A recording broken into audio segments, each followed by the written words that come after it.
Ang dami-daming versions ng cassava cake, di ba? Dati I was not fond of cassava cake until my friend Fatima shared with me her cassava cake recipe na may makapuno, condensed milk, and langka.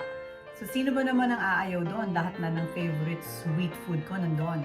So, I want to share with you that recipe right now. The ingredients are grated cassava. So, we buy them in this kind of packs dito sa States.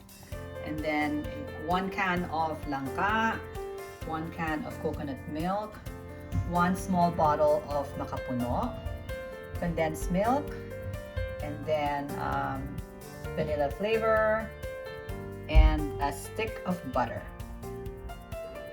So, i-drain nyo yung langka from the can. Ako, I save the syrup kasi I use it to sweeten my tea. Ang matrabaho lang gawin dito yung pagsistrip ng langka because I don't know of any food processor that can do this. Okay, so now what we'll do is we'll mix together the cassava, the melted butter, and the makapuno.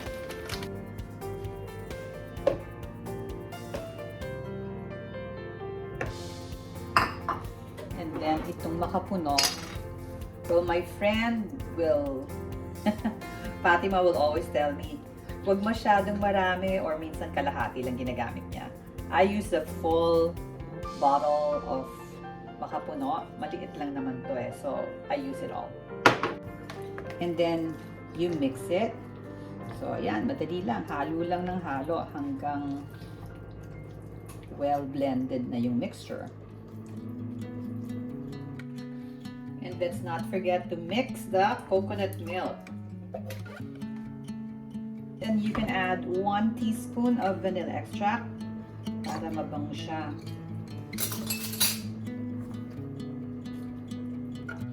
Now that it's well mixed, lagyan na natin siya sa baking dish.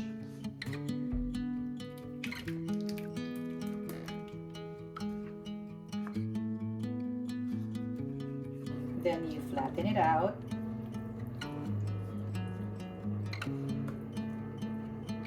Ilalagay ngayon natin isa-isa yung stripped jackfruit. Yan. So that's the finished product of putting the langka. It took me around mga 5 to 6 minutes to finish that. So nagpi-preheat ng oven. The oven is set at 350 degrees Fahrenheit and ito-cover na natin to with foil. Okay, now we put it in the oven at 350 degrees for 45 minutes. Okay, ito na ngayon siya after 45 minutes. Ingat lang tayo, mainit. Yan. Tapos lalagyan natin siya ng condensed milk on top.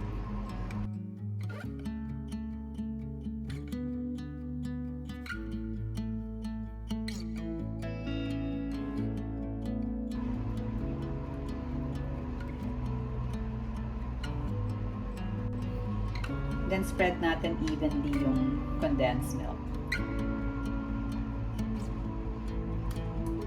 Pag na-spread na natin, ibabalik natin siya sa oven, but this time without the foil cover. We will bake it for an additional 15 to 20 minutes until mag-brown yung top niya. So depends sa power ng oven nyo. Usually it takes me 20 minutes. At one point, in another oven, it took me 30 minutes. So you have to watch it. So, balik natin siya.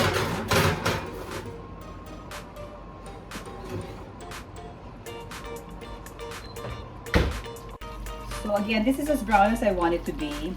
Kung mas gusto nyong mas brown pa dyan, then you just watch it. Let it stay in the oven and watch it para hindi masunog. Here's my favorite part. Tikman na natin siya.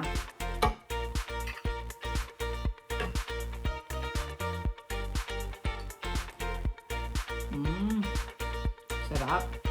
Sana i-try nyo and let me know kung magustuhan nyo, okay? See you in my next video. Bye!